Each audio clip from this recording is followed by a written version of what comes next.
Hello and welcome to The Life You're Made For. I'm your host, Dr. Heather Pinney. Often our world feels reactive, confusing, and chaotic. On this show, we're going to slow down together. Take a breath, listen, and learn.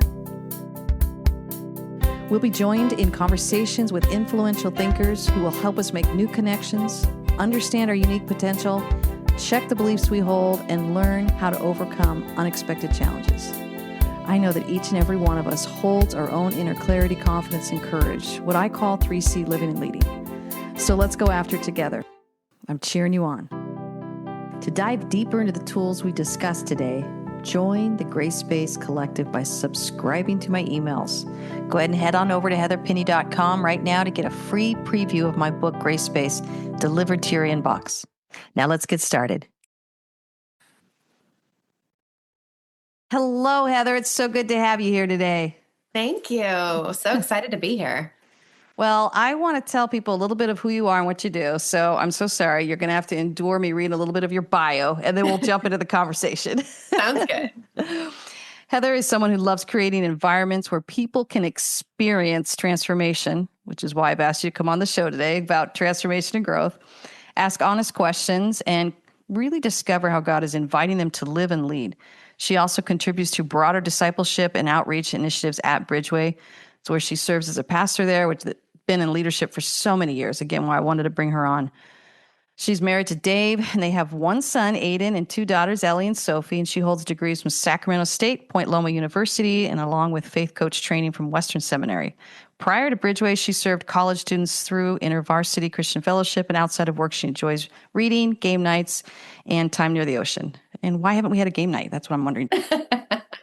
So that's what I'm wondering, Heather. Why have we had a game night? I am also craving some fun in my life right now. So yeah. We just did we did the total cliche thing as empty nesters and bought ourselves a huge camper van. Oh, and we've been having so much fun with it. So that's great. My husband would be jealous. Yeah. He has multiple times tried to convince me into the van life. And I'm like, I'm used to a really large house. So Yep. It took me a while and I had to tour quite a few of them, but I got the one I wanted, and I will say we've been having a lot of fun. I can't be out too long though, because I do start feeling a little cramped, but yeah. Oh, I love that. Well, where I'd like to jump in today is this idea of growth. You and I have been friends for a long time. We've talked about our own personal growth, the ups and downs of that. We've come alongside the journey of so many people in the growth, and your work as a pastor, my work as a coach. We've had numerous conversations to support this idea of growth. So when I was thinking of the title of, hey, how do we do growth with discomfort, and what's the role that discomfort plays in growth? I immediately thought of you. I was like, I got to bring her on, because we have that intersection point of where we really meet people at. So I think as we jump in today, let's start there. Well, I'm going to go personal. Where are you growing personally in your life right now? Yeah. I think personally, I've been doing a lot of kind of inner work, honestly, in terms of giving myself more grace. I'll, kind of as I thought about our conversation today, I have a couple repeated themes that I'm sure we'll hit, but I think right now, personally, I just have been extending myself a lot of grace. Just kind of knowing that I was telling you earlier that we're kind of coming out of a season of caregiving for my father-in-law, and haven't been able to do a lot of the things that I normally would do, exercise and caring for my kids the way I would want, and connecting with friends the way I would want, and just knowing that that's the season I'm in. And instead of judging myself for it, I've been really, really trying to grow and extending grace to myself. I also find that that's helping me extend more grace to others.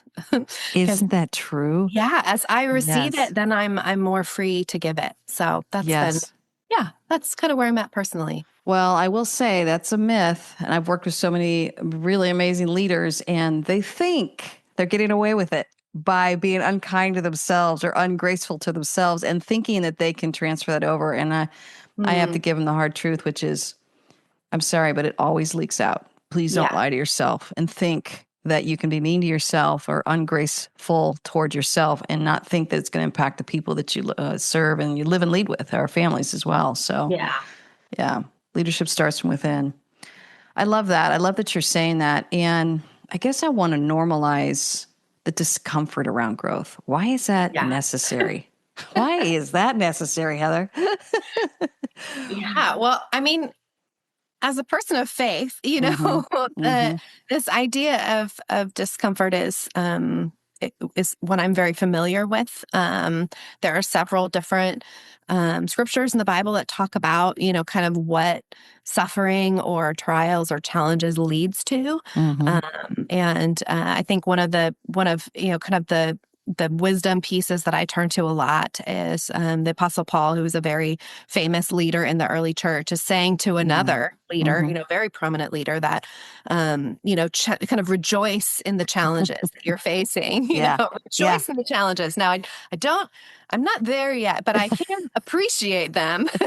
Maybe not joy, but appreciate them Mm-hmm. because they produce steadfastness. They Mm-hmm. produce character, that they actually do produce something. Mm-hmm. And so I heavily lean into that as kind of as a truth, as a motivating principle for myself, Mm-hmm. that to experience discomfort, whether it be, my own discomfort that I brought on myself by a poor choice, or, Mm-hmm. the discomfort of others, kind of that others are causing, or just the Mm-hmm. fact that we live in a really hard world, Yes. surrounded by all sorts of challenges of Yeah. life. Life is hard. That all of those things are not in vain. Yeah. That they do actually produce something, and that really sustains me, honestly. Yeah. I love that you brought it up. I'm already having a memory come to my head Mm. where, my listeners know this too. My faith is important to me. And I remember going through one of the hardest seasons of my life. And I was so mad at God about it. And I remember saying to him, and by the way, I will not be thanking you for this or use this as a life lesson. Yeah. In my little snarky, sassy way, but, of course, you're right. Years later, I realized, oh my goodness, I'm so glad I went through that. It shaped Mm. me. It made me. I would Yeah. be an arrogant fool to not recognize how important that was for my journey. Yeah. And as we think about, serving a God that we could call a loving presence, Mhm. it's he's not up there trying to run jokes by us or play pranks on us or just frustrate our lives to teach us a lesson. It truly is a process of this is something that is so painful to go through, but once you get on the other side of it, it will shape you and it will make you, and you will have the gratitude. Yeah. My favorite people of faith are the ones that are able to actually thank them in the moment. I go, I'm not there yet either. I can't Yeah. quite thank them in the moment, but in hindsight, 2020, I kind of get to some level of gratitude. Yeah. Yeah. And I think I don't quite know how to articulate this, but I do feel like there's a subtle difference between what challenge produces in you Mm-hmm. and meaning in Mm-hmm. the challenge. Mm-hmm. So I think that sometimes we don't know what the Mm-hmm. meaning is. It's not Mm-hmm. like God's up there kind of with Mm-hmm. some cosmic force causing things so that Mm-hmm. we can, oh, he made that happen so that this, to Mm-hmm. produce this, or that so this would have this outcome. I think some, but I do think we have a choice Mm-hmm. in how we cooperate with the challenges, or where Mm-hmm. our heart posture is with the challenge, Mm-hmm. to produce something in us. Mm-hmm. Sometimes we don't know that the answer or the reason or the meaning of it, Mm-hmm. but we may be able to look back and say, like you said, that shaped me. I'm Mm-hmm. different because of this, and I want to be different in a positive way, Right. not just different like hardened or Right. or bitter. I want it to produce those more admirable qualities, Yes. of perseverance and steadiness and patience. Yes. So I don't know. Does that subtlety resonate with you? I love that you brought that up too, because it makes me think you're right. We do have a choice. It's the essence of Grace Space. It's also the essence of my Mhm. first book. You Yeah. have a choice of whether you want to increase your clarity and build your confidence, engage your courage. You have a choice, but I want to do everything I can in my power to help you make the choice that fits you, not what I think you should do. I'm not God, but making sure that you're stepping in that conversation with yourself and with your creator that says, this is what I need for my clarity, my confidence and courage. And, like I said earlier, just kind of an arrogance or a foolish, and I've done it. So all my fingers are pointing back when I kind of shake my fist at the sky and say, how dare you, I think it limits us. And I think the older I get and the more I step into the last third of my life, I feel this just overwhelming humility of, oh, Heather, please learn, just learn. And remember, our goal isn't to achieve a certain status. Our goal is to be a student here on earth. Yeah. That's it. And to serve humanity. That's it. So if I'm busy protecting myself and hardening myself, it makes me think of one of the practices of grace space of connection versus protection. I can choose to connect with people and say, here's what I've learned with my growth experience. Or I can choose to protect myself and really make myself hardened. And I, even though as a parent, I've said, hey, kids, you're going to want to learn these lessons. And I promise you, it's okay if you have a hardened heart for a while because you're mad about it. Right. But you can get stuck in that anger and that bitterness and that resentment. And I have seen what that does to people. And it's like a toxicity for the soul. Yeah. And the goal is no matter how many hardships you go through, you have this humility of releasing and surrendering, saying, there's a reason bigger than myself. And I'm willing to listen and I'm willing to pay attention. And if I never get the full answer, that's where my faith gets to kick in and say, you know what? There's probably a bigger mind than myself that is working on something. And I really like that idea that I don't have to hold all that. There's something bigger than me that's holding it. Oh, yeah. I rely upon that. Don't you? Yeah. Yes. Mm-hmm. Yeah. And that's why I have to be honest, that as a person of faith, and I work with all sorts of people. So it's never about proselytizing or convincing people. It's like just being honest, going, I'm kind of along with the 12-step program. Like I have to admit there's a power bigger than me. Like that's where I have to start in order for me to make sense of all the things that hit us in life and really make sense of the pain that come at us. So as you look at pain being your teacher, anything coming to mind that is reminding you of how pain has helped you move into a next level in life and really become the better human that you'd like to be? I mean, I feel like every area of growth I've ever experienced has come out of challenge, out of being uncomfortable. Kind of growth spelt when I think at like 18, there was some little acronym going around, growth is spelled RISK, risk. Yeah. Like you can't grow without risk. And I feel like I kind of lived that for a long time, honestly, in my 20s, pretty naively.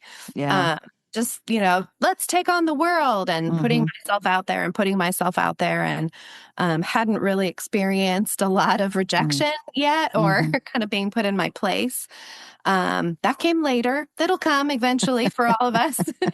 But I feel like I have often operated out of this idea that risk is required. To be uncomfortable is how you experience growth. And it's even just logical. I mean, if you study the growth mindset in general, I remind myself often, little babies, right? They have to learn to crawl before they can walk, and crawling is painful. Right.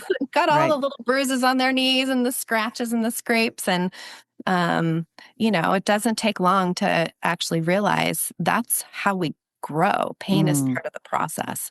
And it's okay to have seasons of comfort and where you just feel like you're ticking and, you're good at everything you do and everything's just flowing. Those are beautiful seasons. But most of the time, if we want to get to the next thing, there is pain and risk and vulnerability involved. I just feel like that has, and I can give you specific examples, but that has just time after time after time after time that I can think. Do you have a specific example coming to mind? Yeah.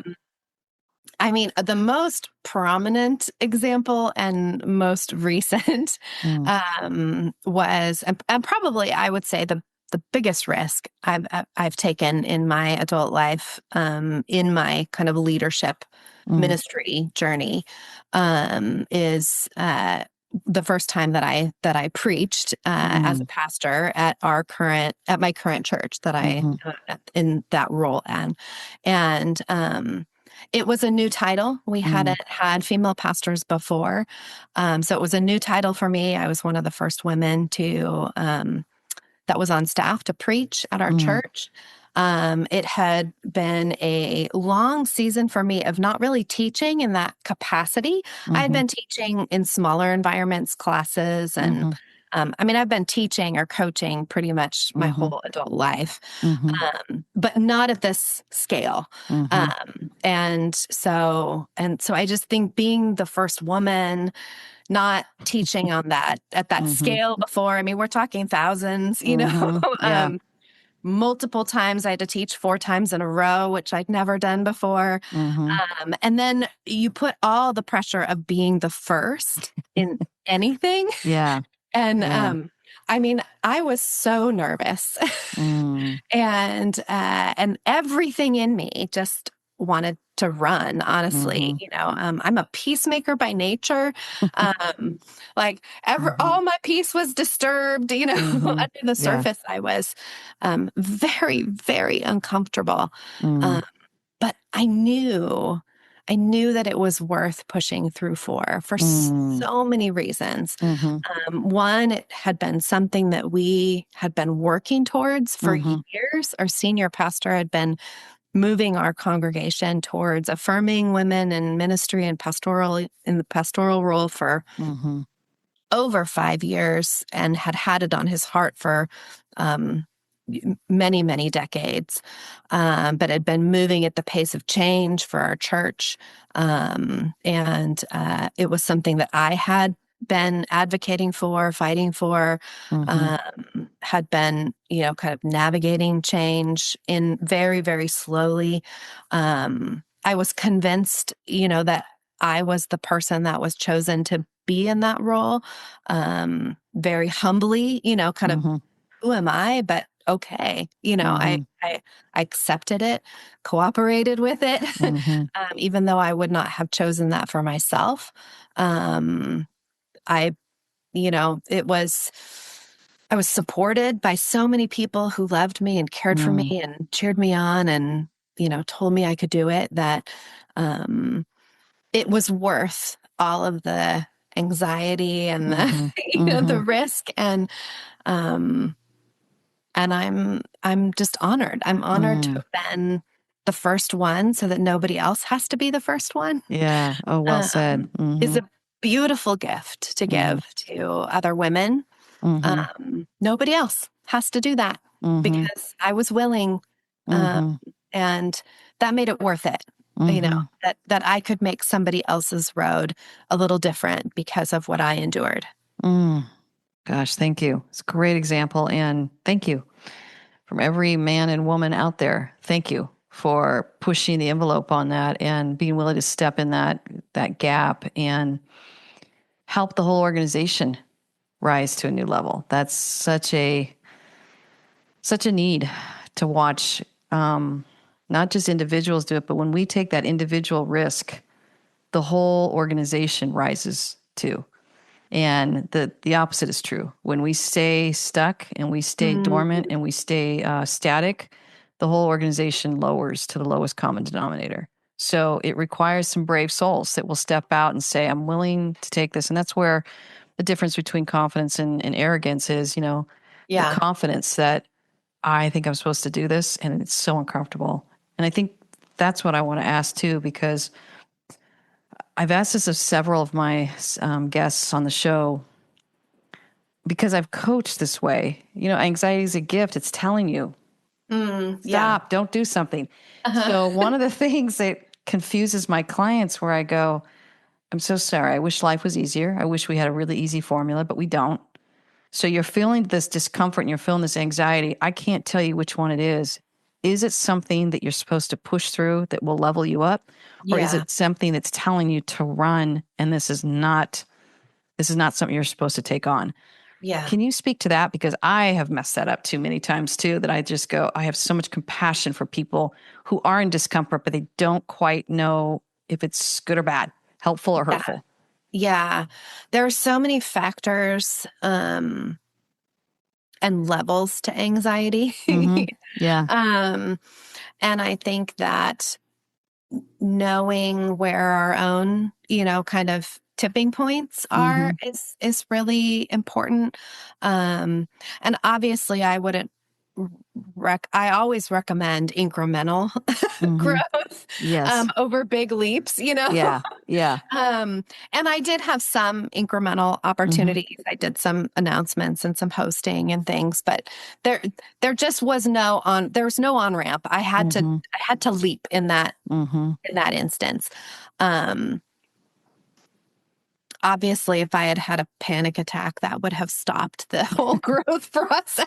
So, Yeah. um, when we talk about levels of Yeah. anxiety, we all know we have to know our tipping points. So I think Mm. I would start there. And I think really becoming self-educated on our Mm-hmm. own capacities Mm-hmm. and really making sure it's your capacity. So Mm. I've really wrestled with capacity.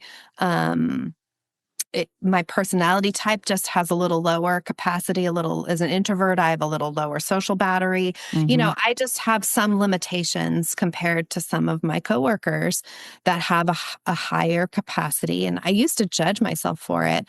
And it's been so much easier for me to grow if I embrace my capacity. So Sure. really understanding your own tipping points Mm. and where are you on that anxious, Mm-hmm. kind of spectrum. So Mm-hmm. I think there's huge benefit in, kind of naming things anxiety, but sometimes it's actually just worry or Mm. worst case scenario Mm-hmm. or stress, Mm-hmm. Mm-hmm. that it's not anxiety. Anxiety is a really big, Mm-hmm. kind of term, but there are all sorts of things that that I can do to contribute to Mm-hmm. kind of some unhealthy nervousness or some healthy nervousness to turn Mm. it into unhealth. Mm-hmm. And then it's going to move more and more into the tipping point. So Mm. there is a lot that we can control in our thinking Mm-hmm. that will contribute to that tipping point. Well Uh, said. really knowing our bodies. Like Mm-hmm. I know when I have sort of just a little bit of excess energy, a little bit of Mm-hmm. a little bit of nervousness versus, oh no, this is too much. I need to take a pause. I need to step away, talk to Mm-hmm. some people, Mm-hmm. some trusted friends, kind of regroup, recenter. So kind of knowing the continuum and then kind of that tipping point. That's good. Even as I'm thinking about that too, you're right. I also share that kind of heightened sensitivity and my need for introverted behind the scenes time. And people don't sometimes realize how much it costs us when we are out front or speaking or doing things. And it's weird. We love it, right? But we Yeah. come home incredibly drained. And I've learned the difference between I'm drained because I don't like what I'm doing. And I call it when I'm drained when I do like what I'm doing, I'll tell my husband, I'm blissfully exhausted, Yeah. which means, oh, I'm made to do this, but oh Oh my yeah. goodness, I can't handle one more conversation. I can't handle one more questions that will sometimes get me in our personal life. And so it's that I love what I'm doing. I'm blissfully exhausted though, versus I am so drained that I don't feel that high that I gave it all to a place that I want to give it all. And I think sometimes coming out of something, learning how to really assess, did that feel really good to give it all? Mhm. I spoke recently and I remember walking down the center aisle going, I don't have it in me.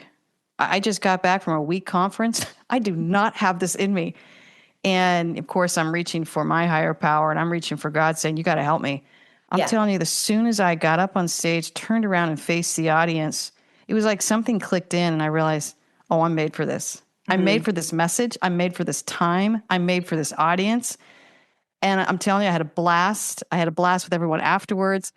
And then I went home. I think I just hibernated for 3 days. Probably, Because, yeah. So it's like that feeling of how do you enjoy what you do and just give it all. Yeah. There's a blissful exhaustion. There's also one that's really kind of a negative, draining exhaustion. Like, I can't do this again.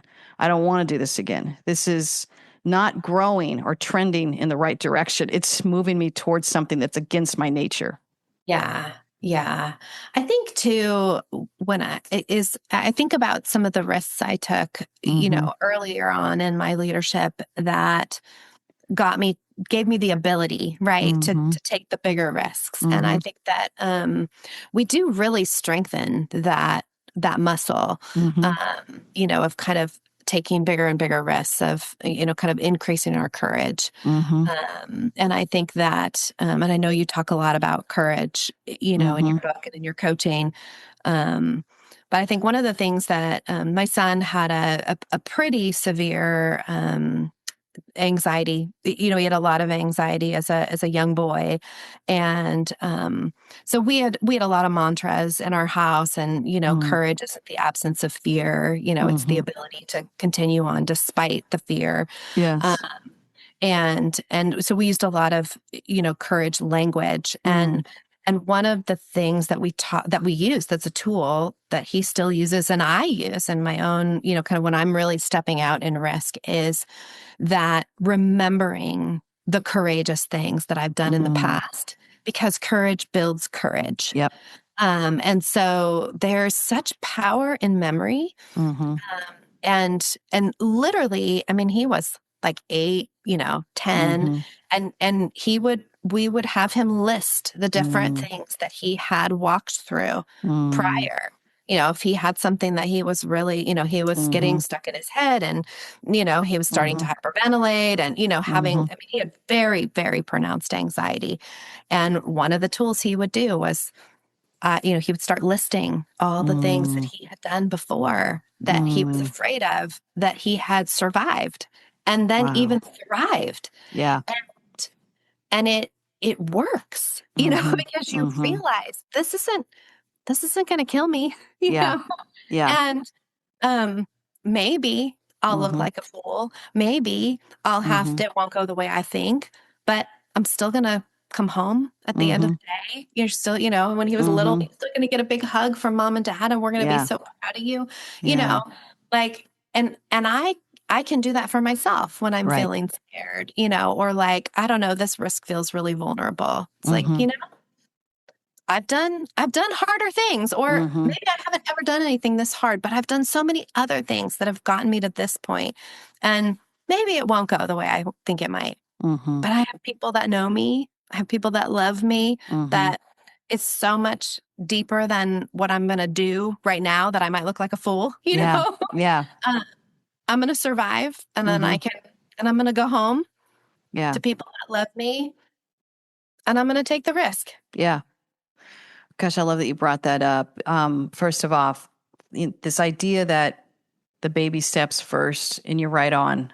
In my work, both personally for myself and also my work with people, that courage muscle, I liken it to just put a little baby weight in your hand, a 3-pound weight. I'm working with a trainer right now, and she keeps putting heavier weights in my hand. And I don't think I could have lifted the weight that I didn't realize I had the capacity to lift the weight that I'm lifting now. And it took someone to guide me into that and say, okay, Heather, you're done with the little 3-pound weight. Now let's do 5. Now let's do 15. Now let's do 20.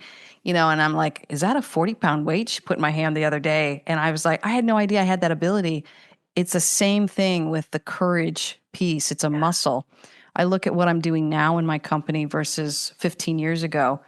I remember going, oh, please, God, help me get this off the ground and start this. And if I could just and I had these tiny little goals, and those goals were met. And then the next year, these goals were met. And now I'm looking at what I'm doing now, and I'm going, there's no way I could have thought that I had the ability to have this kind of space and to have this kind of level. I didn't even have the confidence that I could do that, but it's showing up every year saying, okay, what am I going to level up here? And it reminds me of my first book. I literally have a chapter called Leveling Up. Mm. And I think that's what makes me excited about my own life. And when I come along other people, I go, every year we should be leveling up. Every year we should be a better human. And we all instinctively know where that space is that we need to grow. You know, sometimes it's for me just joy. Joy is what I'm focusing on this year. Who knew that it's something that's we have to focus on? And I literally have a phrase now: let joy build. This is because more is coming at me. I started feeling like, oh my goodness, the shadow side of success in a larger life is this fear starts creeping in. I can't manage this. I can't do this. It's too big for me. Yeah. And to be able to go, wait a minute, that's a false belief. I'm going to reject that. And not only am I going to reach for a true belief that I'm being led and guided, you know, I'm not alone in anything I do. I'm going to reach for something even higher. I'm going to have fun doing it. I'm going to let joy build as I see things building around me. So I love that you brought up that courage muscle. And I also love that you brought up this idea that when we risk, it doesn't always turn out. And you know what I mean? Like the humiliation sometimes of, oh, that was such a bad idea. And I've done it, and I've done it publicly. Yeah. Oh yeah. I should never have said that. Or, oh my gosh, I didn't realize the impact that ripple would make, you know? And I think, to your point, and I'm going to ask you what you've done with some of those epic moments. I'm trying to not use the word fail because it feels like such a fail, but I'm trying to be kind to ourselves that it's a lesson that we get to rise from. Yeah. You know, so I guess I want to go there. What have you done with some of those epic risks that you're like, I did not see that turning out this way. Yeah. I work really hard to not take myself too seriously. Honestly, because my position as pastor at a larger church, you know, we just, whenever we step on the stage, sometimes you're in front of, you know, 1,000 people. Yeah. And I kind of joke that I honestly don't know what's going to come out of my mouth when they put mic in my hand. Like sometimes I just don't know, you know. My midlife brain sometimes doesn't work. Words won't come. Like literally a couple of weekends ago, I was what we call hosting. I was giving announcements. So you pray in the service and you do, you know, communion and announcements. And I was doing announcements and I couldn't remember the name of the offering box. The place where people put their tithes and their offering. There's like this box in the back. And I am on stage with a microphone and I'm like, you know, trying to be professional and, you know, let's pray for our tithes and our offering. And if you brought your gift today, put it,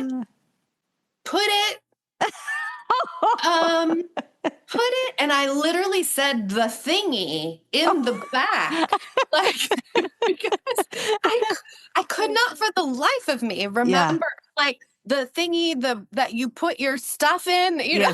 Yes. You know, and I mean, it was, it was so funny. And I, you know, afterwards, I'm like, I said thingy on the stage with the microphone and then said, let's pray, you know?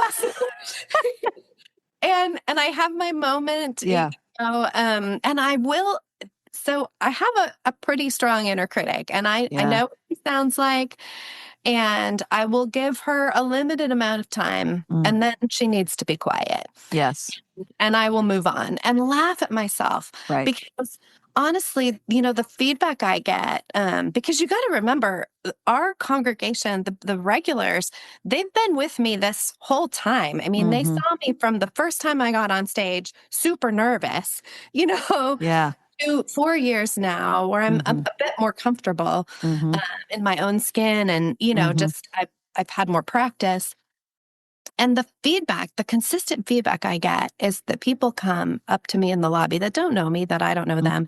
And they say, you're so relatable. Oh. You know, and and at first it was like, I don't want to be relatable. I want to be polished and professional. And aren't you impressed with me? You know, And then after I get over my own self and my own, Yes.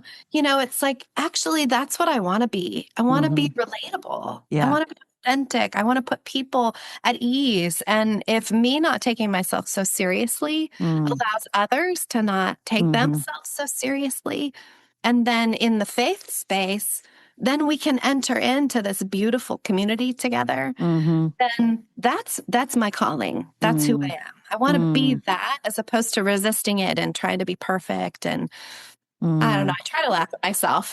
Oh, I love that. I love that. And I like, because I also have a strong inner critic. I mean, that's what makes us keep trying to level up, right? We're challenging ourselves. And so that little inner critic, the inner cheerleader can turn on you and become an inner critic. Oh, maybe I need that inner cheerleader. Yes, you do. You do. And I think that's where my little inner cheerleader can turn on me and become an inner critic. So I love that you said, I put a boundary around it. And I too, I'm like, oh, it can wake me up at night. It can make me ruminate on it. And I've done things where I don't get just one or two feedback. I'm like, after the 15th person has told me something, I'm like, I don't think I can handle one more feedback.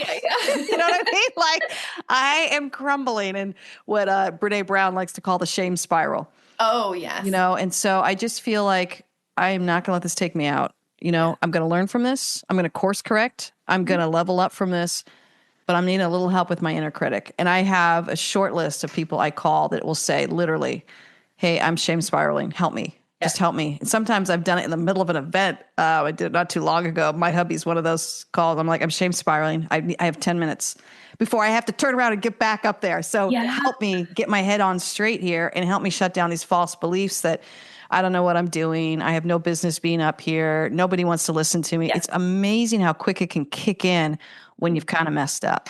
Yeah. Yeah. And then you really, I mean, I had another time where I wasn't quite so kind to myself and early on stage and I literally blanked and the person that I was talking with, we were doing some co-teaching, had to kind of pick up the slack and step in. And I had to, walk off stage, walk the parking lot, and then go back and do it again. And gosh. And you're just like, like shake it off, and sometimes you're literally, like I have walked the parking lot and like, jumped up and down, shaking my body, shake it off. Yeah.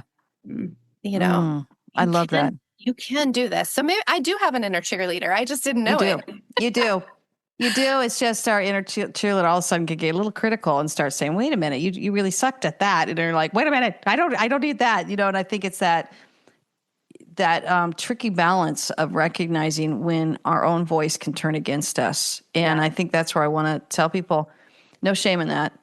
Your own voice is getting nervous. Your own inner critic is getting nervous for you. It's a form of protection that we do for ourselves. And it's starting to say, hey, Heath, you're going to want to course correct on this one. Pull up. Don't say that next time, or don't do this next time. Or did you see the look cross that person's face? Did you see how what you said just scared them or made them nervous or embarrassed them? These are things that the inner critic can help us do. But once it starts shifting away from helping us level up into a shame spiral, that's usually when I pull key people in, because I'm like, I don't have time for this. And I'm not really good at it by myself. And I think that's what I want to tell our listeners. There's no shame in saying, oops, I'm entering a shame spiral. Can you help me? And I will be very specific. I need help saying this. And I'm starting to think this about myself. And I need you to help stand against this because I'm on in another 5 minutes. Yeah. Yeah. You know what I mean? Yeah. So it's, and then I don't want to go up there with the shame. Right. Because that takes us out too. So and I think, I remember even just this incident where I went back up there and I was like, oh my gosh, I felt this grace that I was giving to myself because I pulled in another person, my husband at the time, to help give it to me as well. Yeah. And he helped me shake it off. He helped me get back out there. He helped me face another 15 comments of feedback. Yeah. Yeah. We can do an amazing amount when we have, when we're deeply loved, we're unstoppable. Yeah. Well said. And whether that be a spouse or a trusted, trusted advisor, a friend, or, in the faith space, your creator, Mm-hmm. when we come back to being deeply loved, even if it's just 5 minutes, Yeah. you are more than what you do. Mm-hmm. Um, that grounds us Mm-hmm. in a Mm-hmm. different way, and then empowers us Mm-hmm. for things that, yeah, we didn't have an imagination for. Oh, well Um, said. We didn't have an imagination for. Yeah, I think that's where I want to leave people with that thought. It's okay. You don't have imagination for how to rise strong from this. You yeah, don't know how to recover from this. You can feel that pull of, I will never do this again. And I think I don't ever want to stay so small to mitigate any kind of potential risk or fails. Just, and I think learning that true belief for me is like, oh, you'll do it again, Heather, and you'll be okay. You know what I yeah, mean? Like, you're not going to stop speaking, you're not going to stop influencing people, and you're going to get it wrong again. And you're going to be okay. And you're going to yep, know how to own it. Or if you need to own it, you're going to know how to apologize if you need to apologize. You're not supposed to be perfect and polished 100% of the time. yeah, You're supposed to know what you need in that moment. And sometimes in the work that I do, I have to say hard things where I go, I have no apology. I mhm, had to say something that is uncomfortable for everybody in this room. yeah, And I don't like making people uncomfortable, but I also don't like not telling you the truth because, I always joke, I'm the person that will tell you if you've got food in your teeth. I don't want you walking around with food in your teeth. Like, I want to tell you that. yeah, But some people don't like to hear it, or it's an awkward moment when they have to realize, oh my gosh, I got food in my teeth. So I think as we model that toward ourselves, it helps us come alongside people more and say, oh yeah, I've totally messed up more times than you can count. yeah, More times than you can count. And I've been tempted to get sucked into a shame spiral. But here's what I do to recover. Here's what I do. And one of the vows I've made to myself, and I remember my husband and I made this long ago. We had a financial investment that really went sideways on us mhm, badly. And we lost more than we ever anticipated. And I remember we looked at each other and said, I don't know what we're supposed to be learning from this. But one, we're going to learn the lesson. And two, we will never use this as an excuse not to risk when we're supposed to risk again.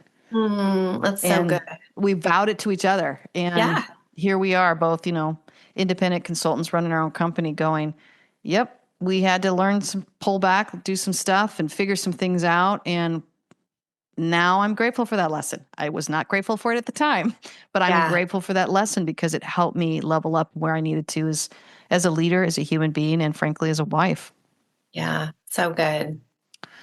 Well, as we wrap up, I feel like we could talk all day with you. Thank you, Heather, for your time. It's just been wonderful sharing stories and also just reminding our audience and the people listening that we all we all get it wrong at Yeah. times. And that's part of the discomfort of growth as well. So I guess I want to ask you this. What encouragement do you want to leave someone who either is scared of taking that risk or has taken a risk and it's really backfired badly? Yeah. Um, I think you're bigger than one moment. Mm. You're so much more than one moment. Mm-hmm. I think I think it's Emily P. Freeman has a quote about, who we are as, thousands of small decisions in ordinary days. Mm. And it can feel like this big deal, whatever it Mm-hmm. is, the decision we're trying to make or the risk we think is in front of us or the thing that didn't turn out the way we thought it was going to turn out. Mm-hmm. But it's just one moment Mm. in a lifetime of Mm. things that shape us. And Mm. I think it would be that. I love that. Yeah. I think I'll add to that too of surround yourself with key people that Mm. don't let that moment define you. Yeah, so good. Yeah. Because that's what has helped me, just knowing that I don't have to go it alone when I Yeah. am feeling overwhelmed with that moment and I can feel it starting to define me and I could feel it have this power to keep me up at night, to make me Mm. ruminate on it. I really do phone a friend. And that's where I keep telling people, I'm like, there's people that will help you get over those moments and remind you that they don't ever have to haunt you again. It's part of the learning process. Yeah. Yeah. We got to surround ourselves with people that allow us to grow. Mm-hmm. Beautiful. Well, thank you. Thank you for joining us. And Heather and I are both just cheering you all on, aren't we, Heather? Yes. Take care, everyone. Did today's episode resonate with you? Rate and review the show on Apple Podcasts or Spotify. And don't forget to subscribe to receiving emails at heatherpenny.com so you never miss a moment of growth. Cheering you on.